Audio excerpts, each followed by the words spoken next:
بسم اللہ الرحمن الرحیم۔ السلام علیکم۔ 7 بھائی اور ایک بہن کی عبرتناک کہانی ہے کہ کس طرح انہوں نے اپنی بہن کو مار کر اس کا گوشت پکا کر کھا لیا اور اللہ کے نیک بندے نے کیسے ان کی مدد کی۔ آئیے تو اس واقعے کو شروع کرتے ہیں۔ یہ اس وقت کی بات ہے جب زمانہ جاہلیت کا دور تھا۔ انسان کو کوئی شعور نہیں تھا۔ آدمی جانوروں کا شکار کیا کرتے تھے اور عورتیں گھر کا کام کاج کرتی تھیں۔ ہندوستان کا ایک گاؤں تھا جہاں سبھی ہندو تھے۔ انہی میں 7 بھائی اور ان کی ایک بہن تھی۔ وہ ایک ساتھ بڑے پیار محبت سے رہا کرتے تھے۔ ان کے ماں باپ اس دنیا میں نہیں تھے۔ بھائی اپنی بہن سے بہت محبت کرتے تھے۔ 7 بھائی صبح سویرے ہی کام کے لیے نکل جاتے تھے اور ان کی چھوٹی بہن گھر کے کام کاج کر کے کھانا بناتی تھی۔ 7 بھائی روزانہ شکار پر جاتے اور شکار کر کے کچھ نہ کچھ لایا کرتے تھے۔ بہن کو وہ جانور دیتے، وہ بڑے مزے سے کھانا بناتی۔ ایسے ہی دن گزرتے گئے۔ ایک دن کی بات ہے جب 7 بھائی شکار پر گئے ہوئے تھے۔ اب بہن اپنے بھائیوں کے لیے کھانے میں سبزی پکا رہی تھی۔ جب وہ ساگ کاٹنے لگی تو ساگ کاٹتے کاٹتے چھری لگنے سے اس کی انگلی کٹ گئی۔ اس کی انگلی سے خون بہتا جا رہا تھا۔ وہ پریشان تھی کہ اگر میرے بھائیوں نے یہ خون دیکھ لیا تو وہ دکھی ہو جائیں گے۔ یہ دیکھ کر وہ چادر سے خون صاف کرنے ہی لگی تھی۔ پھر اس کو خیال آیا کہ میرے بھائی کپڑے پر خون کے دھبے دیکھیں گے تو پوچھیں گے کہ یہ خون کہاں سے آیا۔ اب وہ پریشان ہو کر یہاں وہاں دیکھ رہی تھی تو اس نے تھال میں ساگ دیکھ اسی ساگ میں اس نے اپنا خون شامل کر دیا۔ اب خون رک چکا تھا۔ کافی دیر ہو گئی تھی۔ اس نے سبزی یوں ہی پکا لی۔ جب بھائی شکار سے واپس آئے تو بہن نے بھائیوں کو کھانا دیا۔ انہوں نے سب نے مزے سے کھانا کھایا کہ آج تو سبزی بڑی اچھی بنائی ہے۔ کھانا سارا ختم ہو گیا تھا۔ بہن اپنی تعریف سن کر خوش تھی۔ اس کے بعد 7 بھائی سو گئے۔ پھر وہ اگلے دن اٹھے تو شکار پکڑنے جنگل کی طرف چلے گئے۔ آج قسمت سے ان کو کوئی پرندہ یا جانور نہ ملا تو وہ اب تھک کر درخت کی چھاؤں میں بیٹھ گئے۔ باتوں ہی باتوں میں وہ رات کے کھانے کے بارے میں بات کرنے لگے کہ ایسا شاندار کھانا آج تک نہیں کھایا۔ اس میں نہ جانے کون سا مسالہ بہن نے ڈالا ہوگا کہ ہم انگلیاں چاٹنے پر مجبور ہو گئے تھے۔ چلو آج گھر جا کر اس سے پوچھیں گے کہ وہ کون سا مسالہ ہے۔ شام کو گھر آ کر بھائی بہن سے پوچھنے لگے، بہن تم نے کل جو سبزی بنائی تھی اس میں کون سا مسالہ استعمال کیا تھا؟ تو وہ کہنے لگی کوئی بھی نہیں بڑے بھیا۔ وہ ڈر گئی کہ کہیں بھائیوں کو پتہ تو نہیں چل گیا۔ میں نے تو ویسے ہی کھانا بنایا تھا جیسے روز پکاتی ہوں۔ تو انہوں نے کہا چلو پھر سے ویسے ہی کھانا بنا لو۔ اب بہن سبزی بنانے لگی۔ جب 7 بھائیوں نے کھانا کھایا تو وہ بالکل ہی کل جیسا نہیں تھا۔ بڑے بھائی نے کہا بہن تم نے ابھی جو سبزی بنائی ہے وہ کل جیسی بالکل بھی نہیں ہے۔ کچھ تو ڈالا تھا تم نے، تمہیں قسم ہے سچ بولو۔ تو بہن نے ڈرتے ڈرتے سب کچھ بتا دیا۔ اب 6 بھائی تو حیران تھے کہ بہن کا خون کھانے میں ملا اور کھانا اتنا لذیذ ہو گیا۔ اگر اس کے خون کے قطرے سبزی کو اتنا لذیذ بنا سکتے ہیں تو اس کے گوشت کی کیا بات ہوگی۔ اگر ہم اپنی بہن کا گوشت کھا لیں تو کتنا زیادہ لذیذ ہوگا کہ ہم کھاتے رہ جائیں گے۔ رات کو وہ سونے کے لیے لیٹ گئے۔ انہیں نیند نہیں آ رہی تھی۔ انہوں نے رات کو منصوبہ بنایا کہ بہن کا گوشت کھایا جائے اور صبح کو ان کی بہن جو بھائیوں کو بہت چاہتی تھی پیار سے انہیں کام پر بھیجنے لگی۔ سب سے چھوٹا بھائی جو 7ویں نمبر پر تھا وہ بہت پریشان تھا۔ وہ اپنی بہن کو کسی بھی طرح بچانا چاہتا تھا۔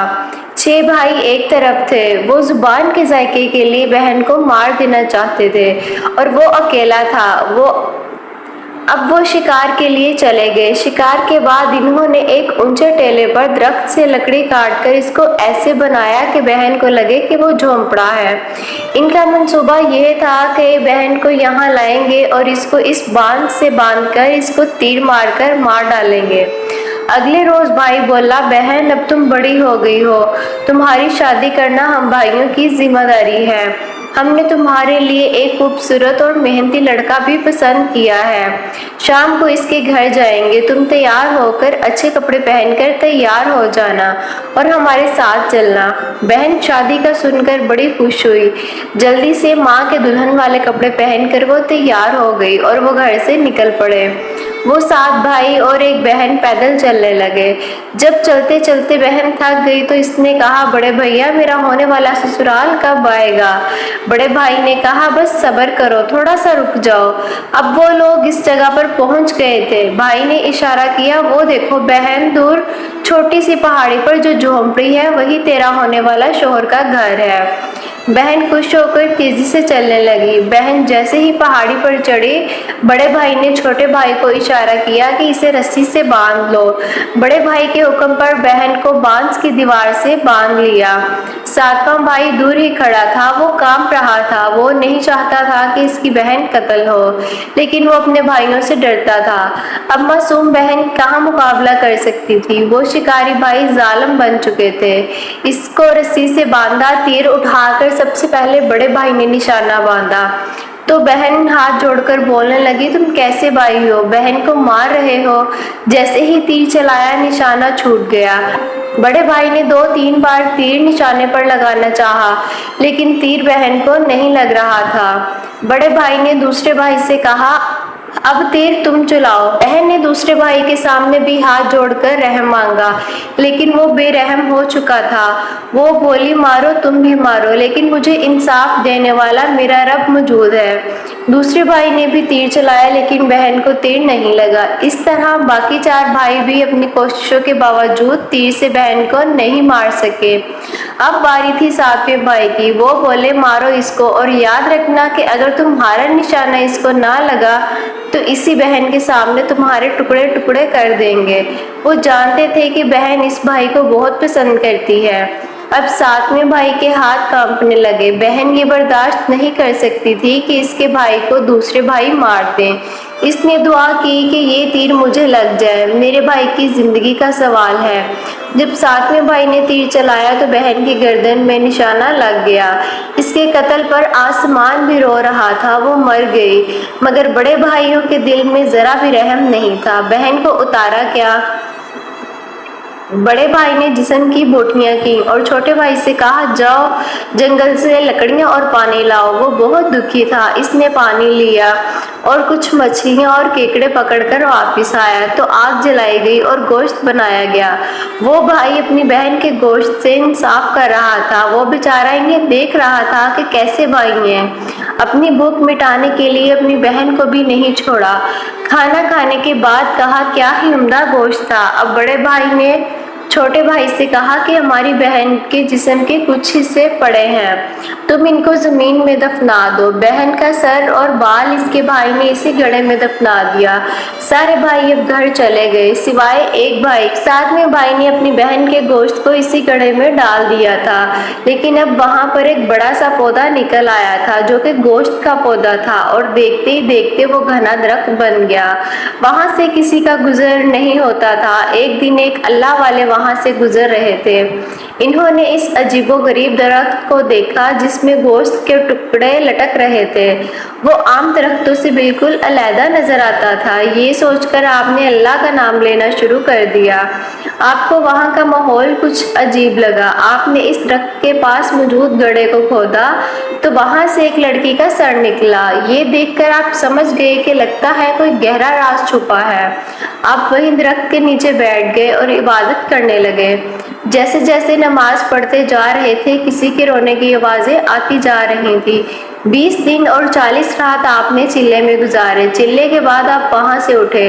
آپ نے بانس کے درخت سے ایک بانسری تیار کی، اپنا لباس بدل کر فقیرانہ لباس پہنا اور بانسری والے بن گئے۔ اب آپ ہر گاؤں میں بانسری بجاتے جاتے، لوگ فقیر سمجھ کر بھیک دیتے۔ اس طرح نہ جانے کتنے ہی گاؤں دیکھ لیے، پر اب تک وہ بات پتہ نہیں چلی جس کے لیے اللہ والے نے یہ بھیس بدلا تھا۔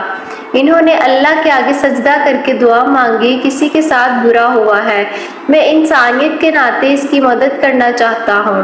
اب آپ اس گاؤں میں پہنچ گئے جہاں وہ قاتل بھائی رہتے تھے، جو 6 بھائی تھے۔ اب ان کی شادیاں ہو چکی تھی اور اب صرف 7ویں بھائی ہی غیر شادی شدہ تھا، جو کہ بہت ہی غمگین اور اداس رہتا تھا۔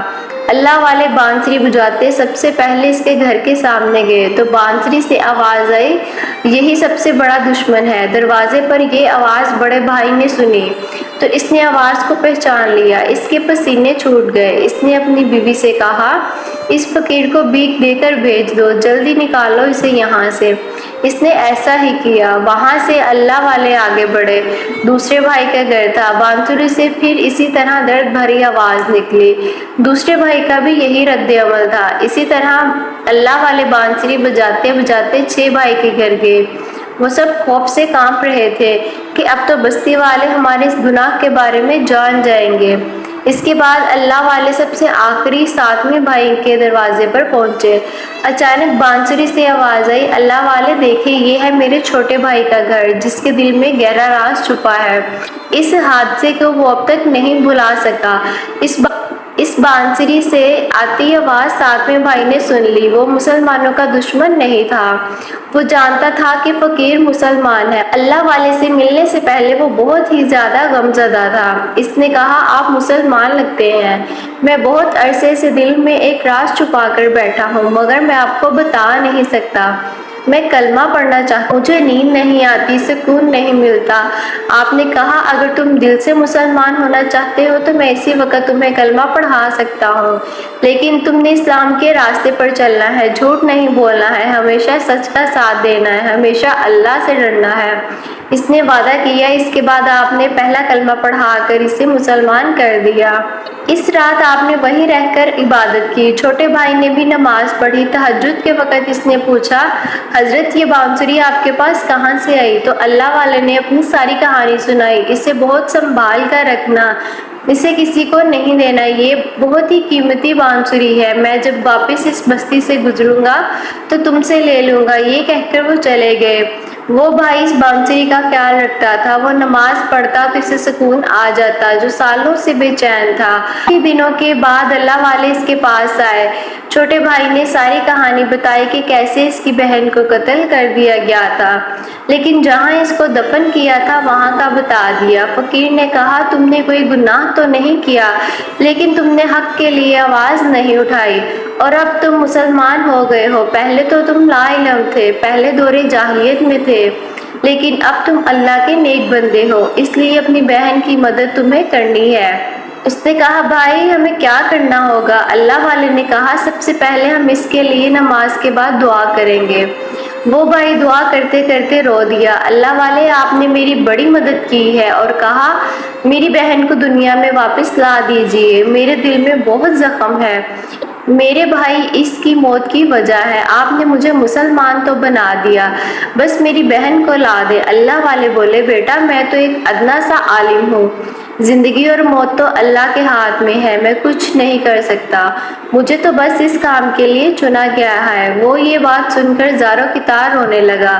اللہ والے نے کہا، میں تمہارے لیے دعا کرتا ہوں کہ اللہ تمہارے دل کو سکون دے دے اور تمہاری بہن کے قاتلوں کو سزا دے۔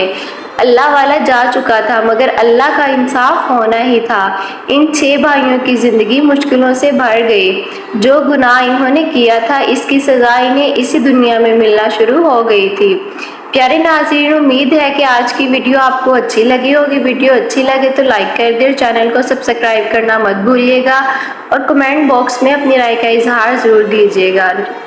اللہ رب العزت آپ پر میرا حامی و ناصر، دعا میں یاد رکھیے گا۔ اللہ حافظ۔